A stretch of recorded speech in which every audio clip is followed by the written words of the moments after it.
बिस्मिल्लाहिर्रहमानिर्रहीम। नाज़रीन अस्सलाम वालेकुम। प्रोग्राम है कश्मीर मैगज़ीन, मैं हूँ यासिर रहमान। नाज़रीन, आज हमारे दो मौज़ूआत होंगे। पहले मौज़ू में हम बात करेंगे कि 23 मार्च 2023 को यौम पाकिस्तान मनाया गया। पाकिस्तान में तो यकीनन पूरे जोशो खरोश से मनाया गया है, लेकिन इसके साथ साथ जो कश्मीरी जो उस तरफ बसते हैं, जो सऊबतों में इस वक्त हैं, मुश्किलात में हैं, इब्तलाओं में हैं, लेकिन उसके बावजूद उन्होंने भी यौम पाकिस्तान को भरपूर तरीके से मनाया। उन्होंने भी जो है वो पाकिस्तान के झंडे, इसके बावजूद कि वहाँ पर 10 लाख फ़ौज है, उनको लहराए गए। और इसी तरीके से जो डायस्पोरा बसता है, उन्होंने भी इजहार यकजहती किया अपनी पूरी पाकिस्तानी कौम के साथ। और उसकी बुनियादी वजह यही है कि कहते हैं कि तकमील पाकिस्तान तब होगी जबकि कश्मीर का कज़िया जो है रिज़ॉल्व होगा, जब कश्मीर का मसला रिज़ॉल्व होगा। इस हवाले से हम बात करेंगे कि इसकी एक हिस्ट्री है, और वो हिस्ट्री उसका आगाज़ अगर हम देखें तो बाकायदा जो है वो 23 मार्च 1940 से ही होता है, जब एक वफ्द जाकर कायद आज़म मोहम्मद अली जिन्नाह का जो उस वक्त का जो मामला था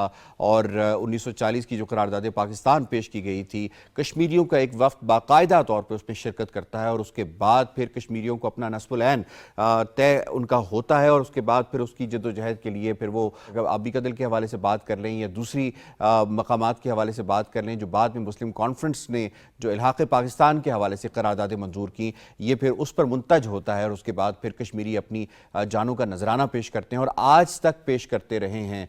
तकरीबन अगर 1948 से अगर हम देखें तो 5 लाख से ज़ायद कश्मीरियों ने जानों का नजराना पेश किया। 1989 से अगर हम देखें तो 1 लाख से ज़ायद कश्मीरियों ने अपनी जानों का नजराना पेश किया है। तो उसकी एक बुनियादी वजह यही है कि वो तकमील पाकिस्तान की जिद्दोजहद में उन्होंने अपनी जानों का नजराना पेश किया है। इस पर हम बात करेंगे। जनाब, बड़े ज़बरदस्त पैनल ने हमें ज्वाइन किया। प्रोग्राम का जो दूसरा मौजू होगा वो हम अक़वाम मुत्तहिदा की इंसानी हुकूक काउंसिल का जो 52वां इजलास हुआ है, उस हवाले से हम बात करेंगे। ये इजलास बड़ी अहमियत का हामिल है। इसमें जो है वो हम ये देखने की कोशिश करेंगे कि इसके मकासद क्या थे। कश्मीरियों का एक वक्त जो है, एक डेलीगेशन जो है वो रिप्रेजेंट कर रहा था वहाँ पे, और अभी भी मौजूद है अल्ताफ़ हुसैन वानी साहब की सरकर्दगी में। और हम ये देखने की कोशिश करेंगे कि जो मकासद ये लेकर गए थे किस हद तक अचीव हुए हैं, कितना दुनिया अवेयर है मसला कश्मीर के हवाले से। वो रंग जो कश्मीर को दिया जाता है कि ये दो पाकिस्तान और हिंदुस्तान का आपसी मामला है, इससे निकल कर ये जो इंसानी हुकूक का मामला है, किस हद तक ये वफ्द उनको अप्राइज करने में कामयाब हुआ है, इस हवाले से हम बात करेंगे। जनाब, सबसे पहले मेहमानों से तारुफ। आज हमें स्टूडियोज़ में ज्वाइन किया है उरूज रज़ा श्यामी साहिबा ने। आप सीनियर तजियाकार हैं। उरूज, बहुत बहुत शुक्रिया, आपने हमें वक्त दिया है। और स्काइप के ज़रिए हमें ज्वाइन कर रहे हैं डॉक्टर हामिद खान अल मशरक़ी, और शॉर्टली हमें अल्ताफ़ हुसैन वानी साहब भी जो है वो ज्वाइन करेंगे।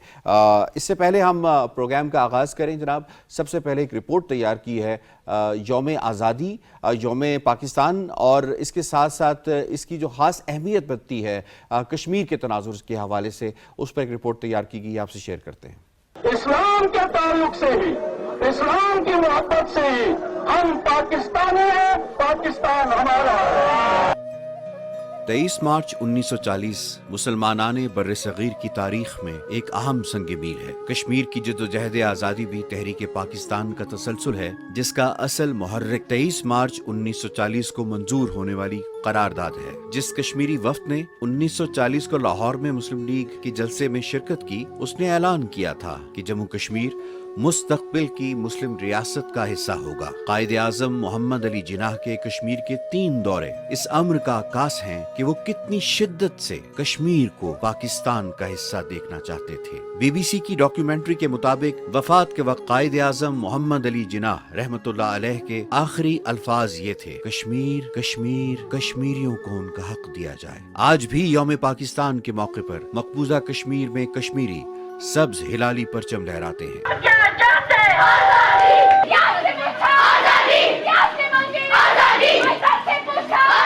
आज भी कश्मीरी जब शहीद होता है तो उसकी वसीयत ये होती है कि मुझे पाकिस्तानी परचम में दफनाया जाए। तकमील पाकिस्तान कश्मीर की आज़ादी के बाद ही मुकम्मल होगी। जी, आपने रिपोर्ट मुलाहिजा की। जनाब उरूज श्यामी साहिबा, पाकिस्तान और यौम पाकिस्तान की अभी कुछ दिन पहले जो है उसको सेलिब्रेट किया गया, मनाया गया, कश्मीरियों ने भी उसे मनाया है। तो कश्मीरियों के लिए पाकिस्तान की इम्पोर्टेंस, 2023 में हम बैठे हैं, हम 1940 के सफ़र का बात कर रहे हैं, इसकी इम्पोर्टेंस क्या बनती है? Thank you so much Yasir, आपने इनवाइट किया और इतने इम्पोर्टेंट टॉपिक के ऊपर। मैं समझती हूँ कि ये जो 1940 में एक जो पॉलिटिकल फ़िलॉसफी ने एक वो जन्म लिया और दुनिया ने देखा कि एक इंडो पाक या सब कॉन्टिनेंट की एक जो पॉलिटिकल पार्टी थी, उन्होंने जितनी भी मुस्लिम रियासतें थीं सब कॉन्टिनेंट में या इंडो पाक के अंदर, सब ने मिलकर इत्तेफाक किया था कि एक अलहदा मुल्क होना चाहिए मुसलमानों के लिए। एक बहुत बड़ी माइनॉरिटी है जो सब कॉन्टिनेंट में थी मुसलमानों की, और उसमें अगर आप देखें तो उसमें जो कश्मीरी डायस्पोरा था वो पेश था। ना सिर्फ उन्होंने अलहाक की पेशकश की, बल्कि उन्होंने जो कहते हैं ना कि तहरीक पाकिस्तान की जो तहरीक थी वो एक फूलों का गुलदस्ता बन गई थी, तो उसमें कुछ फूल जो हैं वो कश्मीर से भी थे और उसकी जो स्पिरिट थी वो कायद-ए-आज़म मोहम्मद अली जिन्ना के हाथ में थी। तो मैं समझती हूँ कि कश्मीरियों के बगैर पाकिस्तान अधूरा है, और पाकिस्तान के बगैर जो सरहद के उस पार कश्मीरी बैठे हैं हमारे बहन भाई हैं वो अधूरे हैं।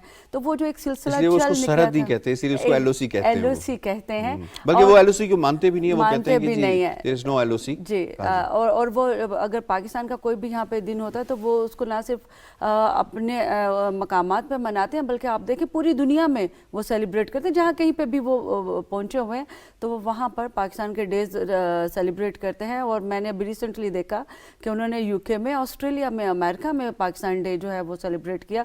लेकिन अगर आप बात करें सरहद के उस पार जो Indian illegal occupied Jammu Kashmir है, तो वहाँ पे भी लोगों की जो स्पिरिट थी, उन्होंने सोशल मीडिया पे इसका बड़ा बढ़ चढ़ कर इजहार किया। अपने मकामात पे तो उन्होंने मनाया है जितना मना सकते हैं, जितनी उनको फ्रीडम हासिल है। तो मैं ये समझती हूँ कि वो जो शोला सा एक जल चुका है ना पाकिस्तान का 1940 में, उसकी चमक और उसकी जो वो आग है वो बहुत बढ़ चुकी है।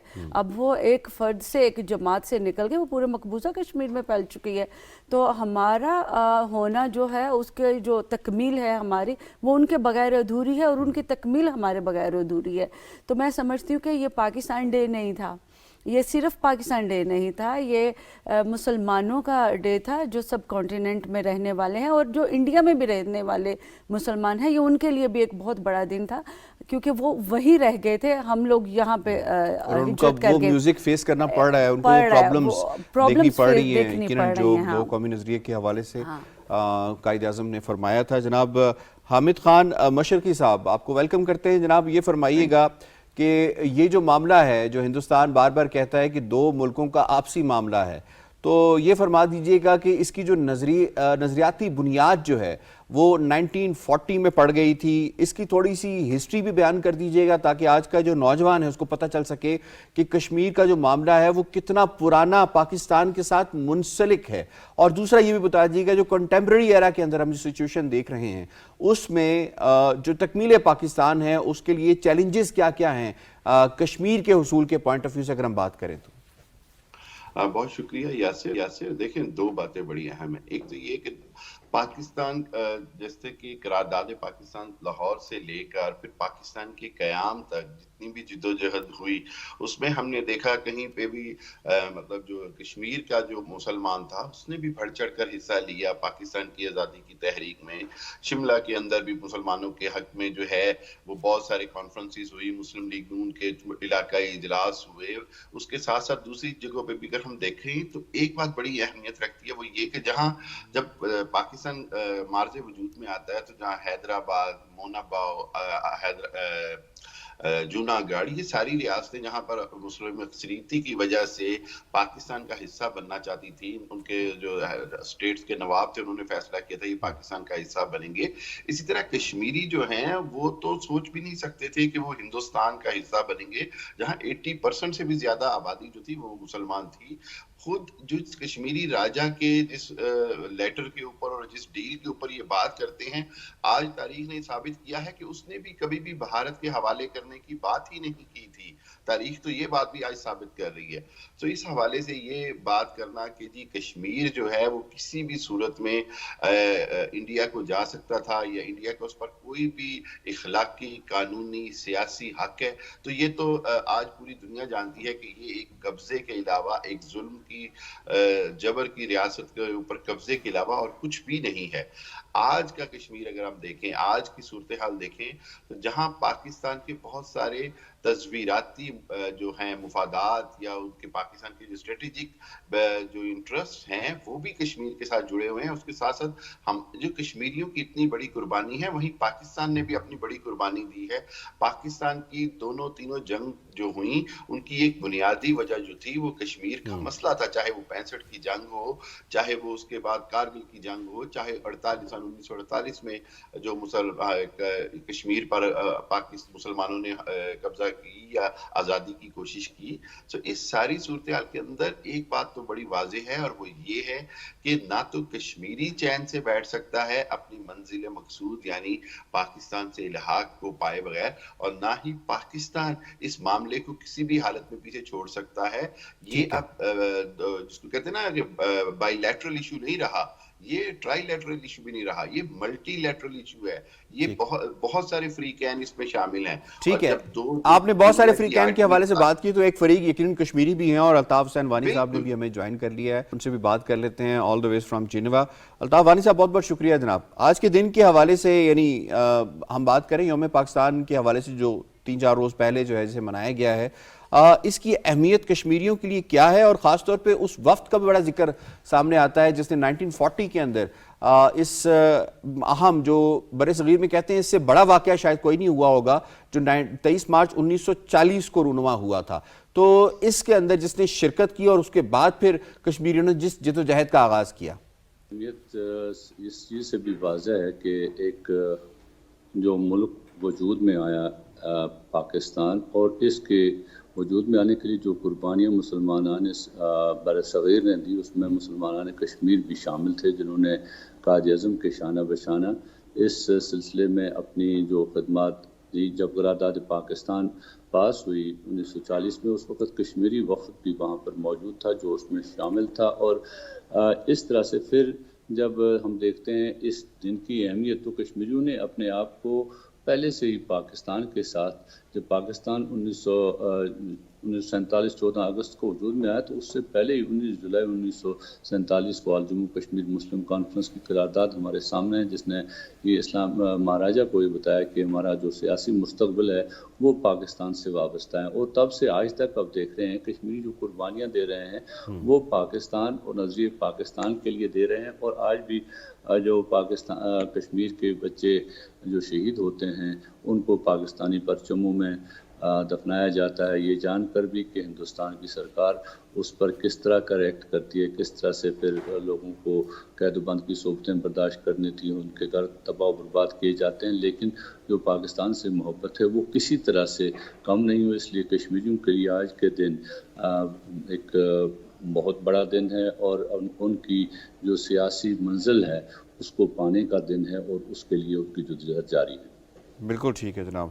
क्विकली मुझे प्रोग्राम के दूसरे जानिब बढ़ना है, और ये बात तो इस्टेब्लिश्ड है कि कश्मीरी उस वक्त तक चैन से नहीं बैठेंगे जब तक कि वो तकमील पाकिस्तान नहीं कर लेते और अपनी तकमील नहीं कर लेते। और यकीनन जो कायद-ए-आज़म ने फरमाया था कि कश्मीर पाकिस्तान की शाहरग है, और यकीनन इसमें कोई दूसरी राय मौजूद नहीं है। कश्मीरी की भी आपने ज़ुबानी ये सारा मामला सुन लिया। अब ज़रा हम बात कर लेते हैं अक़वाम मुत्तहिदा की इंसानी हुकूक़ काउंसिल के हवाले से, जिसमें मौजूद हैं जनाब अल्ताफ़ हुसैन वानी साहब। अल्ताफ़ वानी साहब, मज़ीद जो है वक्त ज़ाया किए बगैर हम डायरेक्ट चलते हैं सवाल के ऊपर। ये फरमाइएगा कि आप गए, आपके वफ़द का वहाँ जाने का मकसद क्या था, आपके मकासद किस हद तक जो है वो उनकी तकमील हुई है, और हिंदुस्तान ने किस तरह से रिएक्ट किया है, थोड़ा सा हवाल हमें बताइएगा इस सारे सिलसिले में जो आप UNHCR के उस प्लेटफॉर्म पे मौजूद हैं।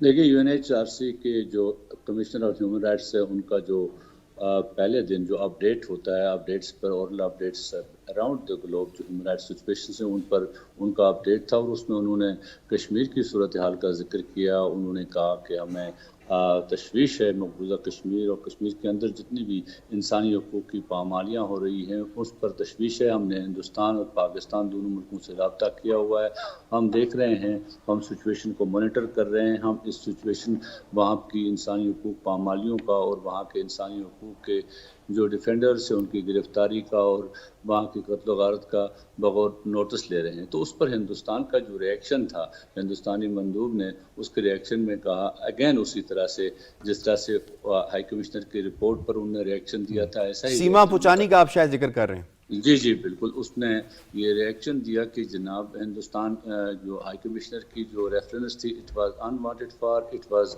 ان ایکوریٹ، اور ہائی کمشنر کو کوئی حق نہیں بنتا ہے کہ اس کو ریئیکشن دینے کا، کیونکہ یہ ہندوستان کا اندرونی معاملہ ہے، اور جو باقی چیزیں جس طرح ہندوستان اس کو کہتا ہے تو وہ چیزیں کی. لیکن اس پر جو ہمارے ڈیلیگیشن کی ریئیکشن آئی، ہم نے اپنے سٹیٹمنٹس میں ہندوستان کو یاد دلایا کہ کشمیر کسی طرح بھی اس کا اپنا حصہ نہیں ہے، بلکہ ایک بین الاقوامی مسئلہ، اور ہندوستان کے خلاف جو انسانی حقوق کی پامالی ہندوستان کرتا رہا ہے، اس پر اقوام متحدہ کی 2 رپورٹس ہیں. اقوام متحدہ کے ہائی کمشنر نے جس طرح کی بات کی ہے، ہم نے اس کو انکریج کیا، کہا کہ آپ تیسری رپورٹ بھی جاری کریں. تو اس پر ہندوستان ایک بار پھر تل ملا اٹھا، اور ہندوستان کے اخبارات نے کشمیر ڈیلیگیشن کو ملائن کرنے کی کوشش کی، لیکن ہمارے ڈیلیگیشن نے بھرپور انداز میں ہر جو ایجنڈا آئٹمز تھے ابھی تک جو آئے ان میں بات کی، اور برابر کشمیر کی صورتحال کو اقوام متحدہ کے انسانی حقوق کونسل کے سامنے رکھا. اور یہاں پر میں سب سے بڑی بات بتاؤں کہ انسانی حقوق کے جو اسپیشل رپورٹرز جو یہاں پر ہیں، انہوں نے بڑی تشویش کا اظہار کیا. ہمارے ڈیلیگیشن کے تقریباً 9 اسپیشل رپورٹرز سے ملاقاتیں ہوئی، ان کو ہم نے بریف کیا سچویشن پر. انہوں نے اپنی تشویش کا بھی اظہار کیا، اور ساتھ ساتھ یہ بھی لکھا کہ ہندوستان کیا کچھ کر رہا ہے، ہم کس طرح سے کمیونیکیشن کو بھیج رہے ہیں، لیکن یو این کا میکنزم اچھا وانی صاحب قطع کلامی کی معذرت، یہ فرمائیے گا کہ یہ کہا جاتا ہے کہ کلوز ڈورز میں تو کشمیر کے مسئلے پر بات بھی کی جاتی ہے، اور لوگوں کو اس حوالے سے جو آفیشیلز ہیں کنسرنڈ ان کو شاید اس بارے میں پتہ بھی ہے، کنسرنز بھی شو کرتے ہیں. ہم ذرا میسیج کے حوالے سے بات کرتے ہیں. آپ کے کافی ٹائم وہاں پہ گزرا ہے اور اب گائے بگائے وہاں پہ جاتے بھی رہتے ہیں. کس حد تک عوام جو ہے، جو یورپین عوام ہے، وہ اس ہیومن رائٹس کے قضیے کے حوالے سے آشنا ہے، ان کو پتہ ہے کہ کتنا بڑا جو ہے یہ مسئلہ پیدا ہو رہا ہے انسانی حقوق کی پامالیوں کا جو ہندوستان کر رہا ہے؟ دیکھیں، اس میں کوئی دو رائے نہیں. یورپ کی جو یہاں پر سول سوسائٹی ہے پوری طرح واقف ہے مقبوضہ کشمیر میں جو کچھ ہو رہا ہے. اس کی آپ کے سامنے ایک مثال ہے. خرم پرویز کو جو مارٹن اولنز ایوارڈ ملا، دنیا کے 3 ہیومن رائٹس ڈیفینڈرز کو ملا، اس میں سے ایک کشمیر کا ہیومن رائٹس ڈیفینڈر ہے. یہ صاف ظاہر بات ہے کہ اس سے پتہ چلتا ہے کہ دنیا کشمیریوں کی جو سٹرگل ہے اس کو ریکگنائز کرتی ہے، وہاں پر ہونے والی انسانی حقوق کی پامالیوں کے بارے میں تشویش رکھتی ہے. وہاں پر جو ڈاکومنٹیشن ہو رہی تھی ہیومن رائٹس وائلیشن کے حساب سے، اس کو دنیا کی سول سوسائٹی دیکھتی ہے، پڑھتی ہے، ریئیکٹ کرتی ہے. تو یہ میسیج اکراس ہے. میں یہی بات کر رہا تھا آپ کو، یہاں 2 سائیڈ لائنز ایونٹس ایسے ہوئے جو انٹرنیشنل ایونٹس تھے، لیکن آئی ول بی آنیسٹ اینف کہ وہاں پر اگر 60 منٹ بات ہوئی تو 40 منٹ اس میں صرف کشمیر پر بات ہوئی، کشمیر کی انسانی حقوق کی صورتحال پر بات ہوئی. اور وہ بات ہم نے تو صرف وہاں حاضری تھی، ہم حاضر تھے، لیکن اسپیشل رپورٹرز نے خود کشمیر پر بات کی، اور انٹرنیشنل این جی اوز نے خود بات کی. ٹھیک ہے، آپ ساتھ ہی رہیے گا واری صاحب. میں سوال لے کے چلتا ہوں عروج کے پاس. عروج بتائیے گا کہ اس طرح کے فورمز کے اوپر کشمیر کا مسئلہ اٹھایا جانا، اس کی امپورٹنس آپ کی نظر میں کتنی ہے، اور خاص طور پہ اس وقت کے اندر جب ہندوستان وہاں پہ مزید فوج کشی بھی کر رہا ہے، وہاں کی لینڈز کے اوپر جو ہے وہ بلڈوزرز وہاں کی بلڈنگز کے اوپر چڑھا رہا ہے، اور خاص طور پہ وہاں پہ 4.5 ملین ڈومیسائل جب ایشو کیے گئے ہیں. کتنا ضروری ہے کہ ان تمام ایشوز کو ہائی لائٹ کرنا، بٹ کشمیری تو ڈیمانڈ کر رہے ہیں ایکشن. یاسر، میں سمجھتی ہوں کہ شاید یہی رائٹ فورم ہے، کیونکہ اقوام متحدہ نے جب پوری دنیا کے انسانی حقوق کے لیے ایک فورم بنایا ہے، تو میں سمجھتی ہوں کہ یہ کشمیریوں کا بھی فورم ہے، پاکستانیوں کا بھی فورم، دنیا کے وہ تمام ممالک جہاں پہ اس وقت انسانی حقوق کی پامالی ہو رہی ہے ان کے لیے it is the very right forum. ابھی الطاف حسین وانی صاحب کی میں بات بھی سن رہی تھی کہ وہاں پہ زیادہ تر بات جو ہے کشمیریوں کے بارے میں ہوئی. اگر ڈومیسائل کی بات کی جائے تو آئی ایم شیور کہ بات ڈسکس کی گئی ہوگی. اگر ان کے انفراسٹرکچر کو بلڈوز کرنے کی کوشش کی جا رہی ہے تو وہ بھی بات ہوئی ہوگی. لیکن ایک بڑی امپورٹنٹ چیز جو ہے وہ ہم مس کر رہے ہیں، اور وہ یہ ہے کہ اقوام متحدہ نے انسانی حقوق کے متعلق اس سال کو ڈکلیئر کیا تھا ڈیجیٹل آل. تو وہاں پہ انٹرنیٹ کی ایکسیس نہیں ہے، جبکہ اقوام متحدہ نے کہا کہ اب انٹرنیٹ کی ایکسیس جو ہے یہ انسانی حقوق میں شامل ہے، بیسک رائٹ ہے آپ کا. وہاں پہ دیکھیں جو بچے پڑھ رہے ہیں یا انٹرپرینور جو کام کر رہے ہیں یا جو آن لائن بزنس کر رہے ہیں، ان کی ایکسیس جو ہے وہ کنفائن کر دی ہے بھارتی حکومت نے. اور جو انڈین فورسز ہیں انہوں نے ان کی فریڈم آف موومنٹ بڑی ریسٹرکٹ کر دی ہے. تو ایک تو یہ کہ ان کو مائنورٹی میں کنورٹ کیا گیا، اور یہ انہوں نے ڈیلیبریٹ ایک ایکشن لیا. اس کے بعد جو انہوں نے کنورژن ان کی سٹارٹ کر دی ہے اب, اور وہاں سے بچیوں کو اور عورتوں کو لے جایا جاتا ہے بھارت کے دوسری ریاستوں میں, اور وہ کہتے ہیں کہ جی شادیاں کرنی ہیں تو سفید خون کے ساتھ. یہ بھی ایک انسانی حقوق کا مسئلہ ہے. میں چاہتی ہوں کہ الطاف حسین وانی صاحب اگر میری بات سنیں تو اس بات کے اوپر بھی وہ وہاں پہ اس فورم پہ ضرور بات کریں. ڈیلیبریٹڈ ریمارکس دی جاتے ہیں خواتین کے حوالے سے ہراساں کیا جاتا ہے. ولنریبل جو سیگمنٹ ہیں اس وقت